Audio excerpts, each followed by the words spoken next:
मैया के मैया हम नाय बचबो, हमरा गोली लाग गेलो, पानियो नहीं मिलल, हम 1 घंटा से यहाँ रोडवा में पड़ल लियो, अपन फोटोवा भेज रही खींच के, एटे देख लिए हमारे एटे आखिरी फोटो लगो। ये दुर्दशा है।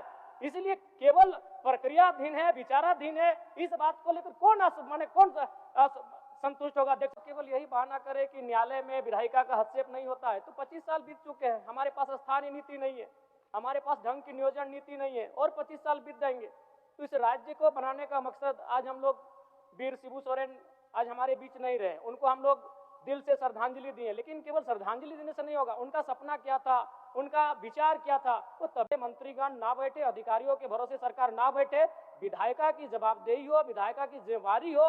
और ये चूंकि 1 वर्ष बीत चुका है कि भाई मामला कोर्ट में लंबित है, तो उसके लिए सरकार क्या कर रही है, मैं माननीय मंत्री महोदय से जानना चाहता हूँ। माननीय मंत्री जी, जहाँ तक कोर्ट का मामला है माननीय अध्यक्ष महोदय, हम लोग जानते हैं कि उसमें सुनवाई होती है तो साक्ष्य के आधार पर कोई चीज़ों पर वो निर्णय करती है। कोर्ट में तो हम लोग का हस्तक्षेप नहीं है। मान लिया कोई चीज़ें गलतियाँ होती है विधायिका से या किसी भी माध्यम से, तो उसको कोर्ट में अपील के माध्यम से लोग उस पर हर पहलुओं को देखते हैं, उसके बाद इस पर होगा। कोर्ट के मामले में तो हम लोग कोई टिप्पणी नहीं कर सकते हैं, लेकिन माननीय सदस्य को मैं आश्वस्त करता हूँ कि जो भी रिक्तियाँ हैं इस राज्य के अंतर्गत विभिन्न विभागों से, उस पर नियुक्ति की प्रक्रिया सरकार तत्परता से करेगी, मैं आश्वस्त करता हूँ। माननीय सदस्य अध्यक्ष महोदय, मैं मानता हूं कि कोर्ट में, न्यायालय में विधायिका का हस्तक्षेप नहीं होता है, लेकिन वो एक्टिव रहती है, एक्टिव मोड में काम करती है। अगर हम लोग केवल यही बहाना करें कि न्यायालय में विधायिका का हस्तक्षेप नहीं होता है, तो 25 साल बीत चुके हैं, हमारे पास स्थानीय नीति नहीं है, हमारे पास ढंग की नियोजन नीति नहीं है, और 25 साल बीत जाएंगे। तो इस राज्य को बनाने का मकसद, आज हम लोग वीर शिबू सोरेन आज हमारे बीच नहीं रहे, उनको हम लोग दिल से श्रद्धांजलि दिए, लेकिन केवल श्रद्धांजलि देने से नहीं होगा। उनका सपना क्या था, उनका विचार क्या था, वो तभी साकार हो जाएगा, इस राज्य के लिए नीति बनेगी। तो अगर केवल हम लोग ये कह दें कि न्यायालय, सही बात है, न्यायालय में हमारा हस्तक्षेप नहीं होता है, लेकिन यह तो करना होगा कि आप एक समिति बना दिए मंत्री के नेतृत्व में, उसमें विभिन्न दलों के विधायकों को समिति में रखें, और एक निगरानी बनाकर आप उसको ध्यान में रखेंगे कि भाई इस नीति को, ये जो लंबित है मामला कोर्ट में, उसका जल्द से जल्द सुनवाई हो सके।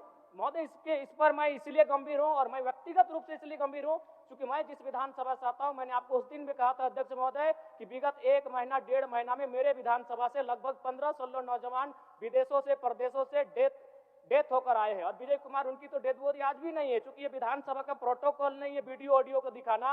अगर आप सुनेंगे तो आप भी रो देंगे अध्यक्ष महोदय। जब उसको गोली लगी सऊदी अरबिया में, उस व्यक्ति ने मरते मरते अपनी पत्नी को व्हाट्सएप में वॉइस नोट किया कि मैया के मैया हम नाय बचबो, हमरा गोली लाग गेलो, पानियो नहीं मिलल, हम 1 घंटा से यहाँ रोडवा में पड़ल लियो, अपन फोटोवा भेज रही खींच के, एटे देख लिए हमारे एटे आखिरी फोटो लगो।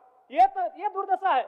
इसलिए केवल प्रक्रियाधीन है, विचाराधीन है, इस बात को लेकर कौन संतुष्ट होगा? अध्यक्ष महोदय, एक नहीं, और अगर मैं बगोदर को जोड़ लूं, बिशुनगढ़ को जोड़ लूं, बरकट्टा को जोड़ लूं, पीरटाड़ को जोड़ लूं, टुंडी तोपचाची को जोड़ लूं, अगर गोमिया को जोड़ लूं, तो लगभग मैंने डेटा निकाले अध्यक्ष महोदय, 70-74 नौजवानों का डेथ विदेशों में और अन्य राज्यों में। क्यों हुआ? वो रोजगार की तलाश में गए थे, वो अधिकारी बनने नहीं गए थे, वो इंजीनियर, डॉक्टर, वकील बनने नहीं गए थे, वो मजदूर बनने गए थे, और मजदूर बनने के क्रम में वहां वो मर जाते हैं। ये हमारे राज्य का दुर्भाग्य है। इसीलिए मैं चाहता हूं कि इन मुद्दों पर राज्य सरकार गंभीर रहे, इसीलिए मैं चाहता हूं कि इन मुद्दों पर माननीय मंत्री गंभीर रहे और एक समिति का निर्माण करें, और बिल्कुल वो निगरानी में रखे। न्यायपालिका अलग होती है, विधायिका अलग होती है, लेकिन वो निगरानी रख सकती है। इसलिए मैं आग्रह करता हूं कि वो आश्वस्त करे कि ये जो मामला कोर्ट में लंबित है, उसमें राज्य सरकार गंभीर होकर उसको निगरानी में रखेगी।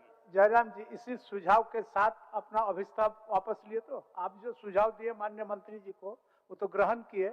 इसी के साथ माननीय मंत्री जी कह दे अपने पुनः एक बार आश्वासन। अच्छा, एक बार बोल दीजिए माननीय मंत्री जी। अध्यक्ष महोदय, एक बार बोल दीजिए। माननीय सदस्य ने जिन सूचनाओं को सदन के सामने अभिस्ताव के माध्यम से रखा है, सरकार ग्रहण करती है, और इस पर आने वाला दिन में निश्चित कार्रवाई।